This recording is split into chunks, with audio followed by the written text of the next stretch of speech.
The Founder's Dilemmas, by Noam Wasserman. Introduction.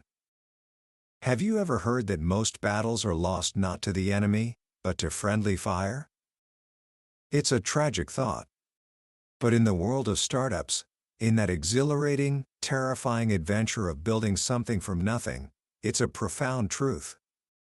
Most new companies don't fail because of a brilliant competitor or a bad market. They crumble from the inside. They are sunk by self-inflicted wounds, by predictable mistakes made by the very people who poured their heart and soul into creating them. Imagine a young man named Evan Williams. He moves from rural Nebraska to San Francisco during the dot-com boom, hungry to make his mark. He's self-taught, passionate, and he has a brilliant idea for a new kind of online self-publishing. He calls it Blogger. To build it, he partners with his former girlfriend. He fights to keep the CEO title and the majority of the company's ownership. He avoids professional investors, taking money from friends and family instead. He hires his buddies to write the code. And when a crisis hits and the money runs out, he refuses a buyout offer, a decision that sends his entire team, including his co-founder, fleeing for the exits, leaving him alone, soliciting donations just to keep the lights on. A few years later, after selling Blogger to Google, he starts another company, a podcasting idea called Audio. But this time, he does everything differently. He partners with a mere acquaintance. He lets his co-founder be the CEO. He takes $5 million from venture capitalists, the very people he avoided before. He hires an expensive team of seasoned professionals. Same founder, two completely different paths. One path led him to be the absolute king of his company, but a king of a struggling kingdom. The other path made him incredibly wealthy, but it cost him control of his creation. Why did he make such wildly different choices? And which path was the right one? That, my friend, is the heart of what we're going to explore today. We're diving into a remarkable book called The Founder's Dilemmas by Noam Wasserman. This isn't just another business book. For over a decade, Wasserman studied nearly 10,000 founders, creating a map of the treacherous journey of a startup.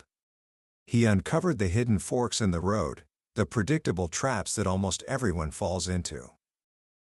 And today, I promise you this, by the end of our journey, you will understand the single most important question a founder must ask themselves before they even write a single line of code or sketch an idea on a napkin.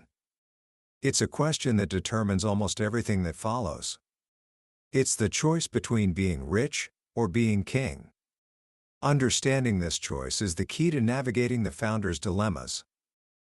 Book summary. So, you have an idea. A spark.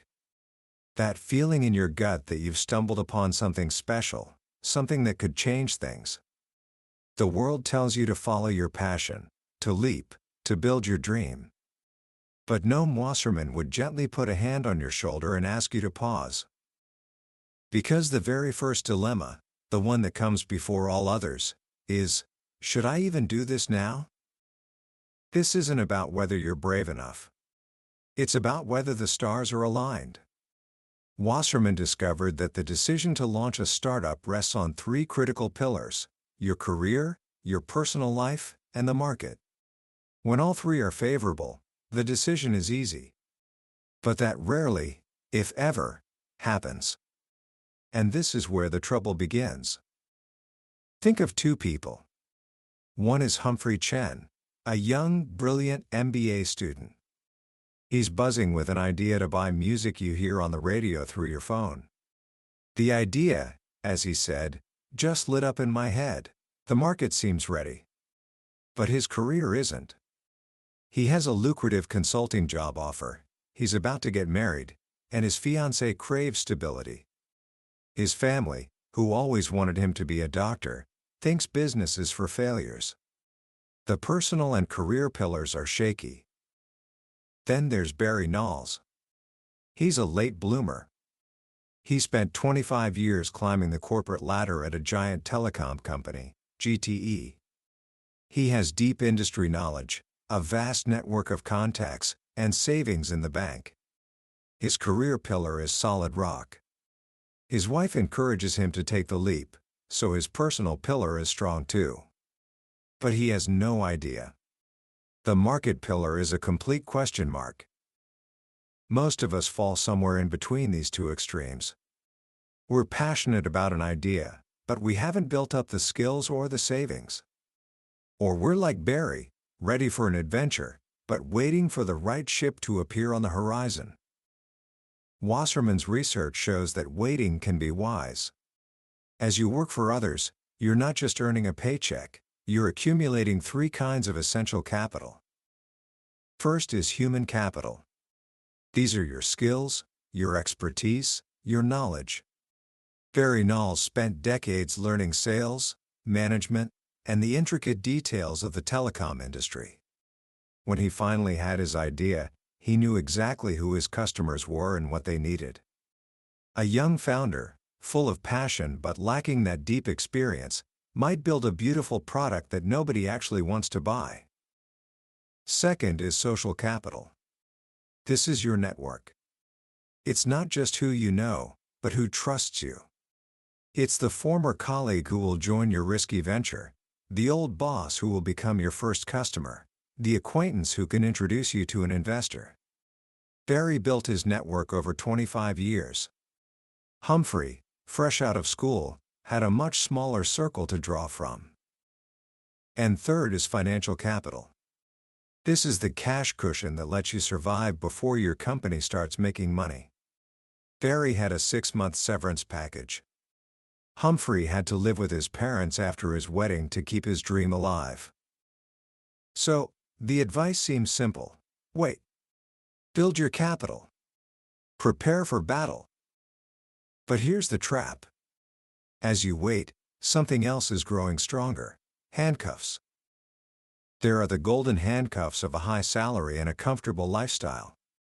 It's what one founder called the heroin drip of a salary. The longer you're on it, the harder it is to quit. The opportunity cost of leaving a $200,000 a year job to earn nothing feels immense. Then there are the family handcuffs. When you're young and single, you can sleep on a friend's couch and live on ramen. But when you have a spouse, a mortgage, and kids, the risk feels different. The pressure to provide stability can chain you to that safe corporate job forever. One of the founders in the book, Ken, had the original idea for his startup, but when his first child was born, he couldn't bring himself to quit his job. The timing was no longer right for him. So, when is the right time? Wasserman says there is no perfect time. There is only a constellation of factors. The wise founder doesn't just follow their heart, they listen to their head. They dispassionately assess their human, social, and financial capital. They have honest conversations with their family. They look at the market with clear eyes, not just hopeful ones. And only when those three pillars, career, personal, and market, are reasonably aligned, do they make the leap. Let's say you've made the leap. You're committed. Now you face the very first decision that will define your company's DNA. It's a decision that sets the stage for either harmony or conflict, for speed or for gridlock. Do I go it alone, or do I build a team? This is the solo versus team dilemma. Instinct often tells us to bring on partners. It's less lonely, and it feels safer to have others in the boat with you. But Wasserman's research reveals that a staggering 65% of startup failures are due to problems within the management team. It's that friendly fire we talked about. Bringing on co-founders means you're inviting in the potential for conflict over roles, relationships, and rewards. A founder like Barry Knowles, the late bloomer, decided to be a solo guy. He had the deep experience, the network, and the cash to get started. He believed in clear, fast decision-making. As he put it, "I want a single decision-maker." For him, going solo meant avoiding all the potential messiness of a team. He was willing to carry the entire burden himself in exchange for total control. But Barry is the exception. In the high-tech and life sciences industries Wasserman studied, only about 16% of startups were founded by a single person. Most founders realize they have critical gaps. Tim Westergren, the founder of Pandora Radio, is a perfect example. He was a musician and composer. He had a brilliant idea for the Music Genome Project, a way to categorize music by its attributes. He had the human capital for music, but he knew nothing about technology or business. He knew he couldn't do it alone. He needed partners to fill his gaps. A founder who decides to build a team isn't just looking for help, they're looking to complete a puzzle. They're assessing their own human, social, and financial capital, seeing what pieces are missing, and finding people who have those exact pieces. A technical genius might need a charismatic salesperson. A visionary product person might need a disciplined operator. But the reasons aren't always so practical. Sometimes, it's about psychology.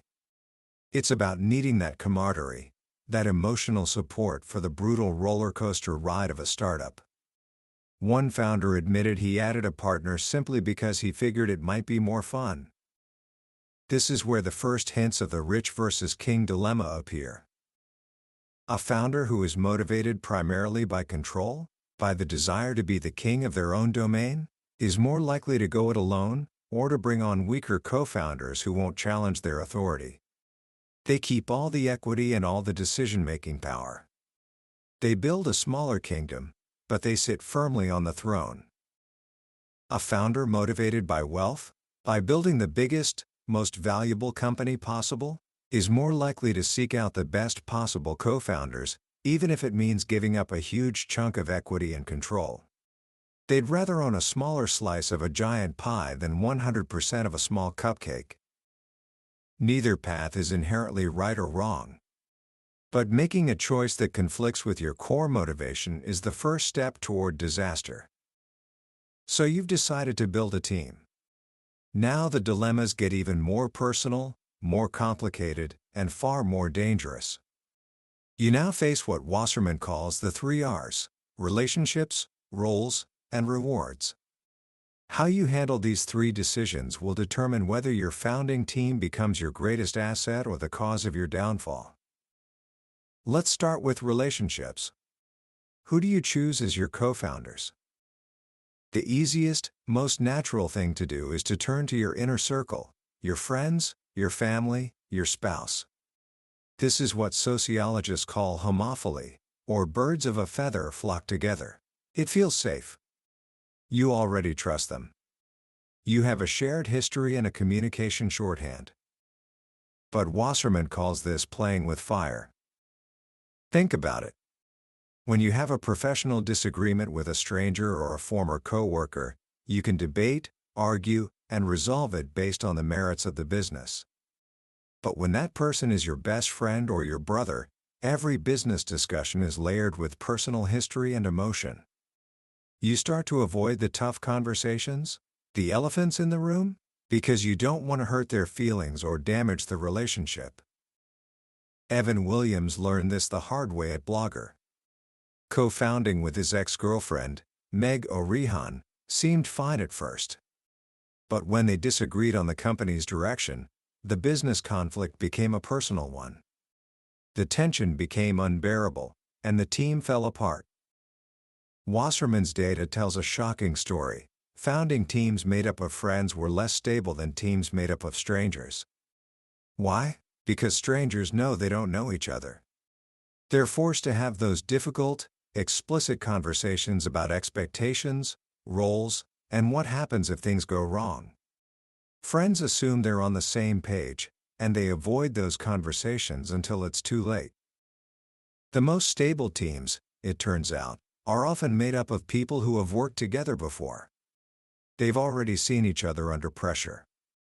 They've established a professional respect that's separate from their personal feelings. They've built a friendship on a foundation of business, not the other way around. As the old saying goes, A friendship built on business can be glorious, but a business built on friendship can be murder. Next comes roles. Who does what? And most importantly, who gets to be CEO? This is often the first major battleground. Everyone, it seems, wants to be the CEO. It's the title with the most status and the most perceived power. In the early days of Blogger, Evan insisted on being CEO. At Odeo, he let his partner take the title, but then fought to take it back when the company started taking off. Wasserman found two common and equally dangerous approaches to roles. The first is the egalitarian approach. The team decides to be a democracy. Everyone is equal. Decisions are made by consensus. This feels fair and collaborative, and it's very common among teams of friends. The founders of Pandora started this way. But this approach can be painfully slow. In the fast-moving world of startups, consensus can be a recipe for paralysis. While you're busy making sure everyone feels heard, your competitor just launched their product. As one serial entrepreneur put it, a startup has to be a dictatorship. The other approach is a clear hierarchy. There's a CEO who has the final say. This is much faster and more efficient. But it can create resentment, especially if the roles don't align with people's contributions. The biggest challenge is that the right structure changes as the company grows.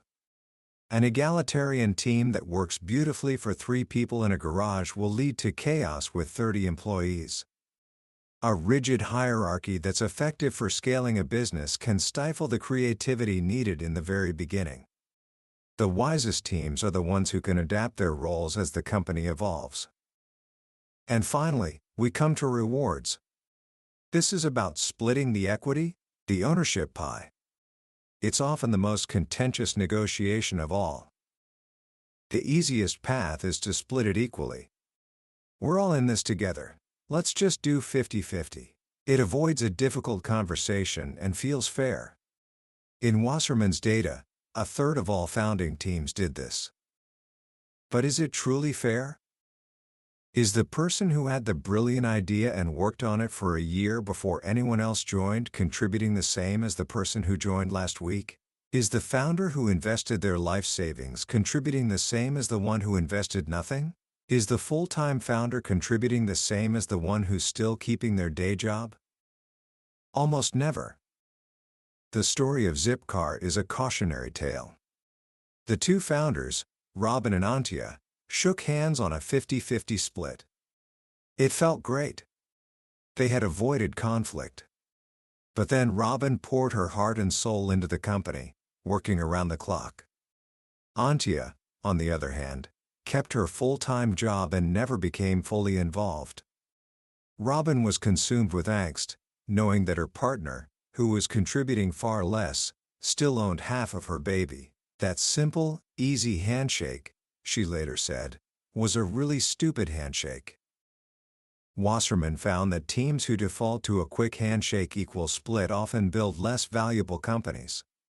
Not because the split itself is bad, but because the avoidance of that tough conversation is a symptom of a deeper weakness in the team. The teams that build the most value are the ones that have the maturity to have an open, honest, and sometimes difficult conversation about what each person truly brings to the table, past, present, and future.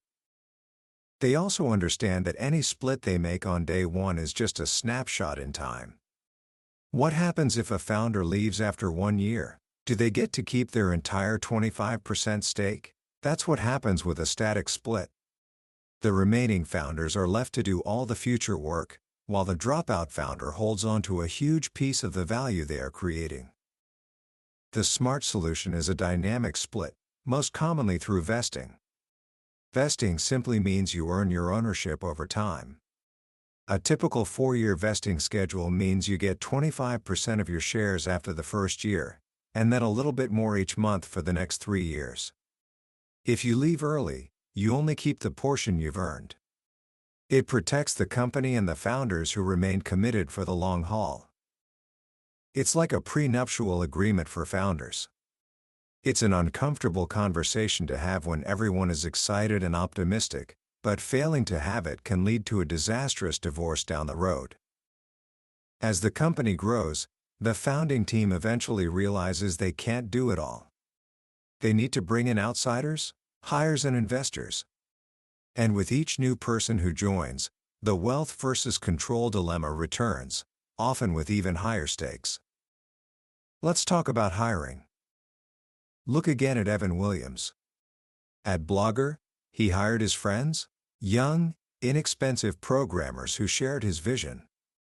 He was optimizing for loyalty and cultural fit, and keeping costs low. This was a king move. It kept him in control of his vision and his company. At Odeo, he used his VC money to hire expensive, experienced executives, rock stars, not rising stars.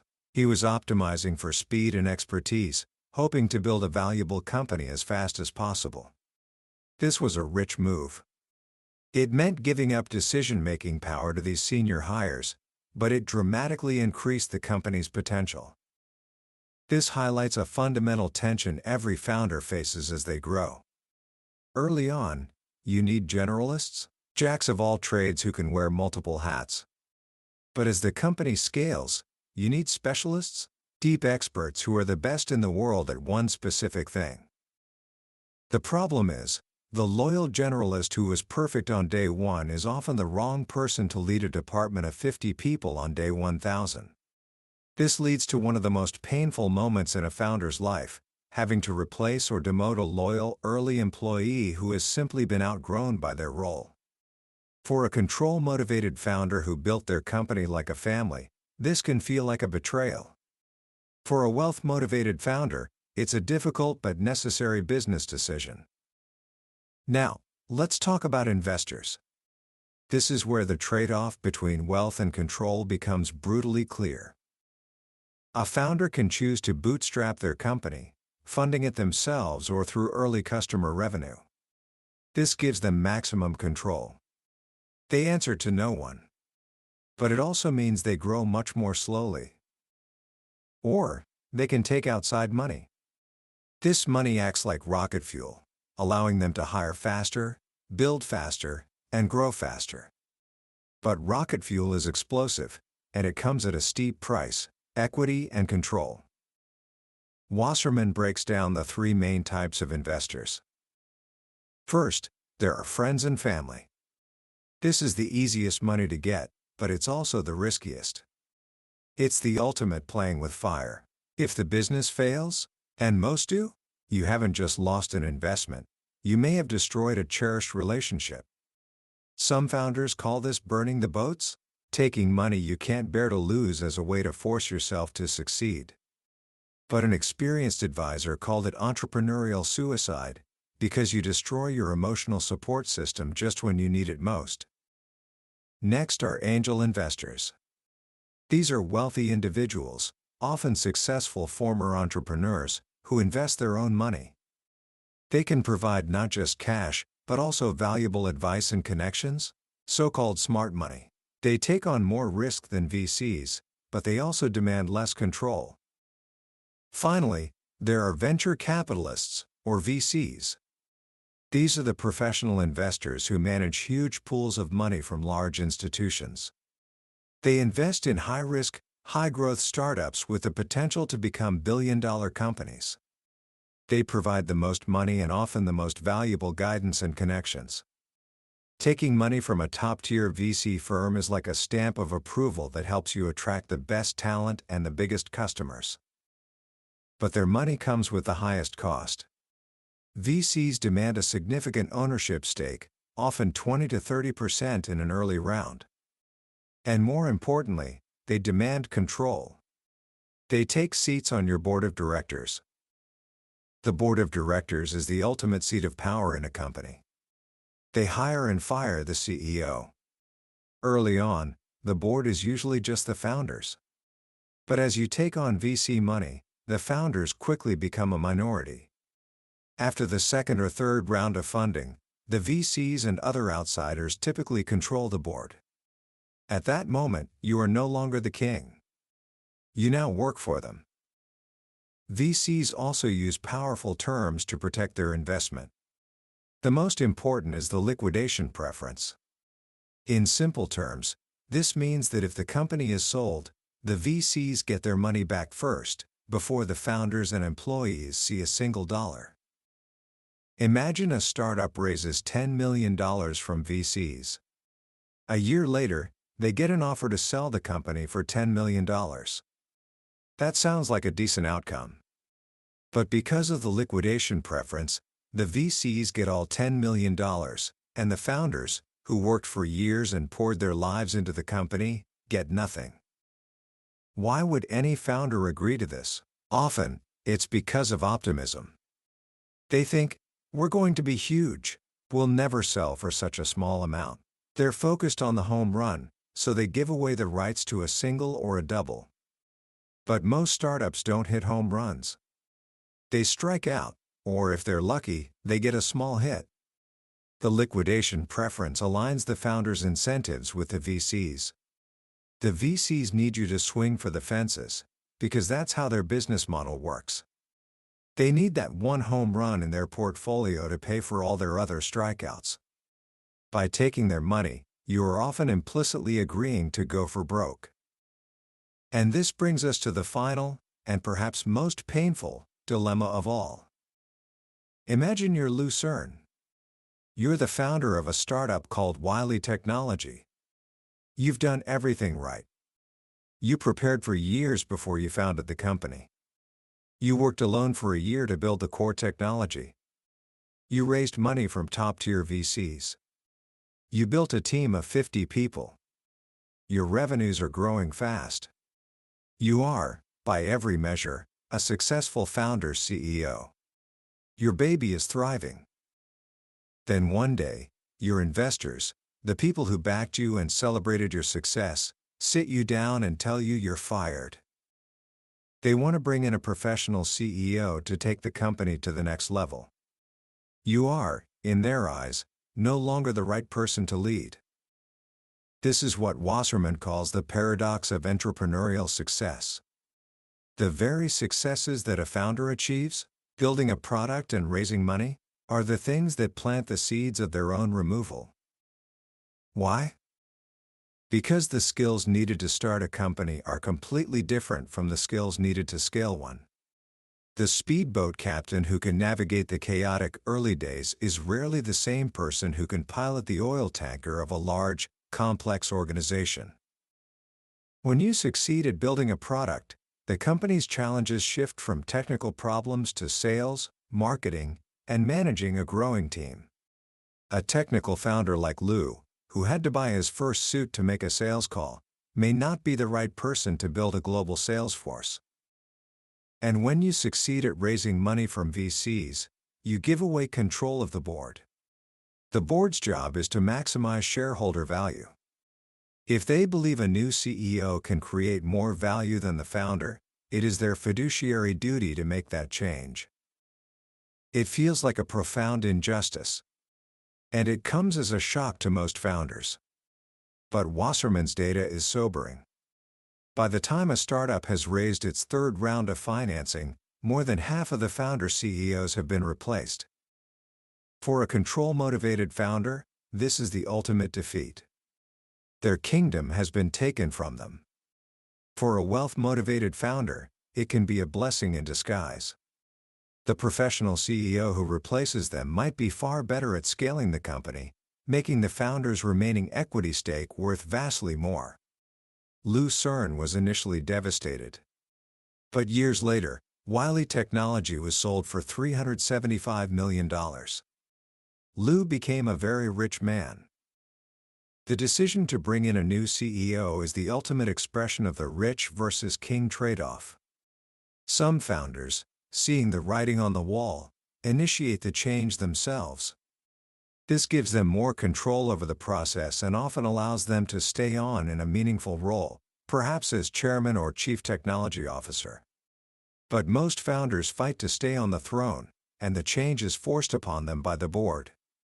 These transitions are often brutal and can tear a company apart.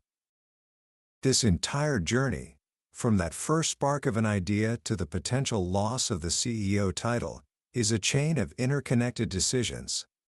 A choice made on day one, who to partner with, can directly lead to an outcome 5 years later.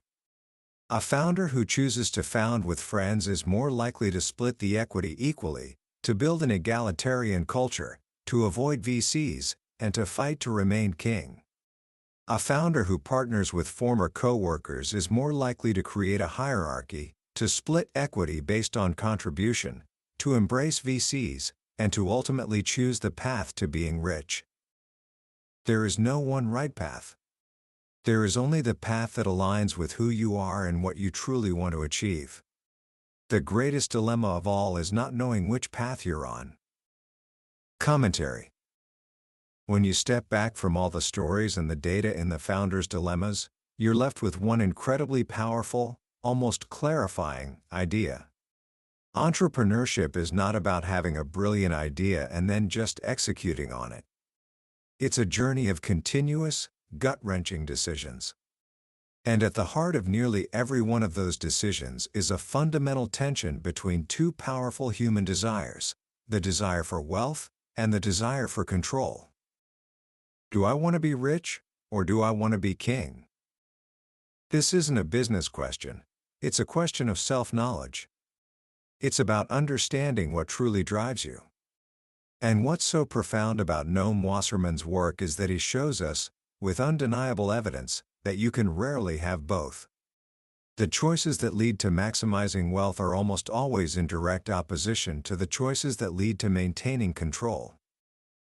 To build the most valuable company, you need to bring in the best people, co-founders, hires, and investors. And the best people will demand a share of the equity and a say in the decisions.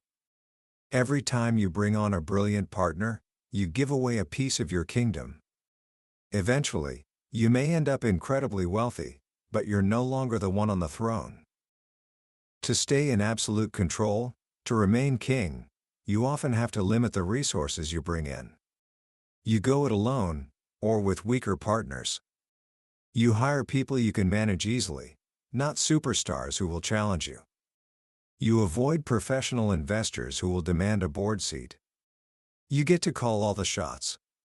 But you're ruling a smaller, less valuable kingdom. The tragedy that Wasserman uncovers is that most founders never consciously make this choice.